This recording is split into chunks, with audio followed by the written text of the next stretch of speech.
Union Pacific's Big Boy was the undisputed monarch of American freight. But in the same decade it ruled the Wasatch Range, a single experimental locomotive quietly dismantled the logic behind every machine that came before it. With a power output that dwarfed anything on the rails, a design so advanced it required engineers borrowed from the aerospace industry, and a fuel system that promised to cut operating costs in half, it was not built to compete with the Big Boy. It was built to make the Big Boy obsolete. Today, almost no one outside a handful of archives knows it existed. If this machine was that capable, why did it vanish so completely and so quickly? The answer reveals something darker than mechanical failure. It reveals how a railroad can bury its own future when the numbers stop adding up.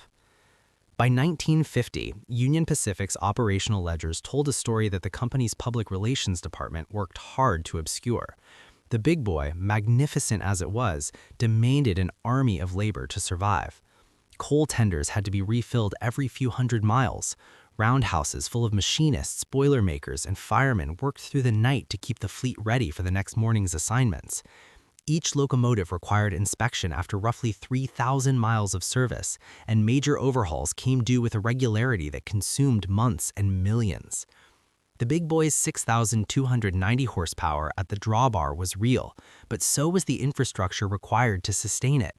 The railroad's leadership in Omaha understood, even if the public did not, that the era of steam was not ending because of weakness, it was ending because of cost. Into this climate arrived a proposal that seemed almost too ambitious to be serious.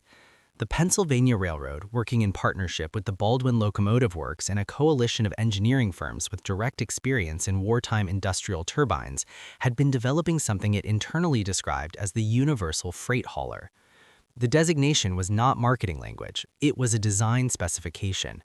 The machine was intended to operate on any route, haul any class of freight, and require a fraction of the service intervals demanded by steam. The locomotive that emerged from those plans was the Baldwin DR 12-8-1500/2, a behemoth that stretched 154 feet from coupler to coupler and carried four 1,500 horsepower diesel-electric units mounted on a single articulated frame.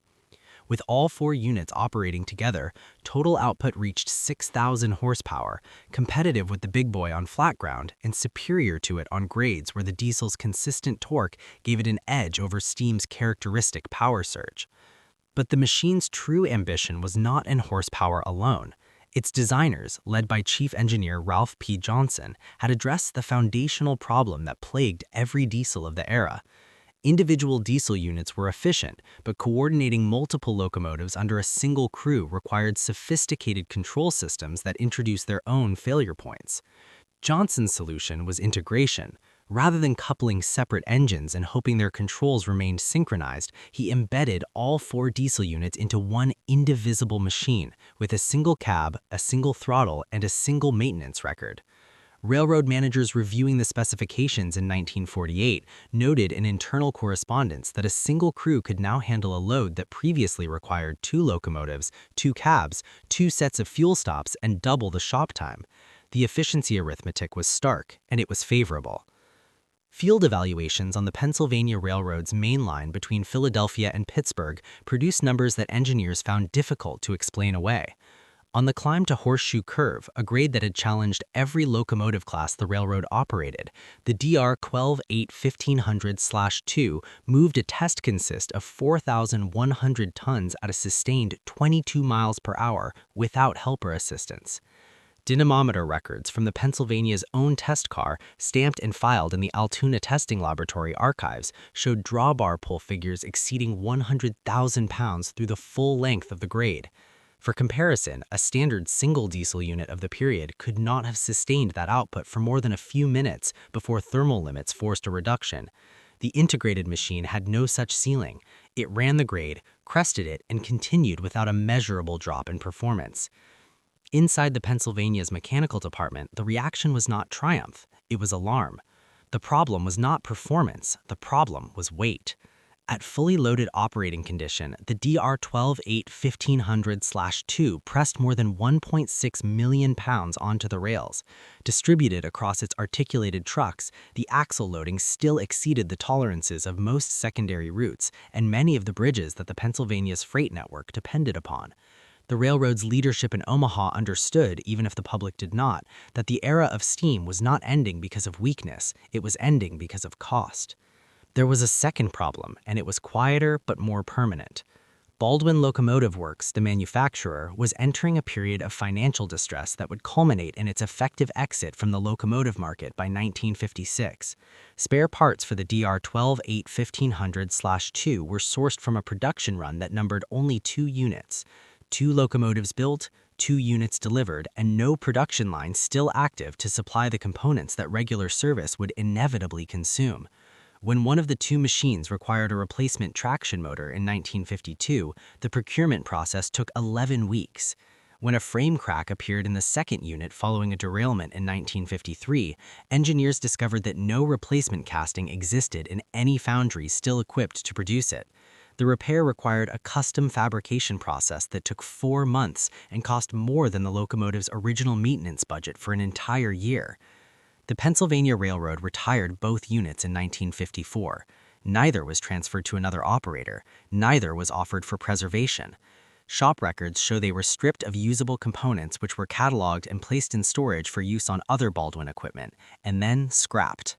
The scrap manifests, preserved in the Pennsylvania Railroad collection at the Hagley Museum and Library in Wilmington, Delaware, list both units as processed in the spring and summer of 1955. Their serial numbers were crossed out in the locomotive register with a single line and a date. The locomotive that could replace every engine on the line did not fail on the rails. It failed in the parts room, in the bridge weight tables, and in the bankruptcy records of the company that built it. Power alone was not enough, because power without infrastructure is a promise the rails cannot keep. What remained was not even a legend.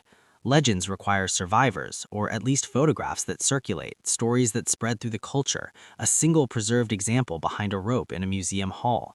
The DR-12-8-1500/2 left behind 2 entries in a scrap ledger and a set of dynamometer charts stored in an archive box that most historians of American railroading have never opened. While the big boy was photographed on every mountain pass, celebrated in press releases, and preserved in 8 different cities, the machine that came closest to making it obsolete vanished into silence without a public farewell.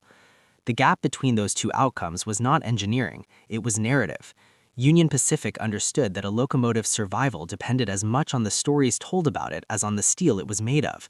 The Pennsylvania Railroad, facing its own financial pressures, had no appetite for commemoration. It had an asset to liquidate and a crisis to manage. The preservation question never reached the boardroom. Today, the history of motive power is measured in machines that endure, in the ones that can still be seen and touched and heard. But endurance in a museum is not the same as greatness on the rails. The DR-12-8-1500/2 ran only a handful of years on a handful of routes under circumstances that never allowed its designers to solve the problems that killed it. Whether those problems could have been solved with more time, more capital, and a healthier manufacturing partner is a question the archive boxes in Wilmington cannot answer.